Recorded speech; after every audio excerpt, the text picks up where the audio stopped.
दयावंत प्रति सत्य स्वरूप परमार्थाचा तू प्रतीक, ममतेचा वात्सल्याचा भंडार जणू तू धनिक।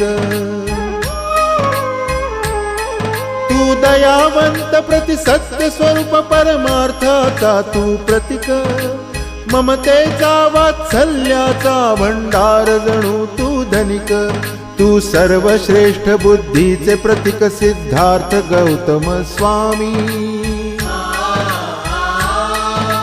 ज्ञान योगी तू ध्यान मूर्ती परमात्मा अंतर्यामी। बुद्धाच्या शिक्षेने पावन झाली चराचर धरणी,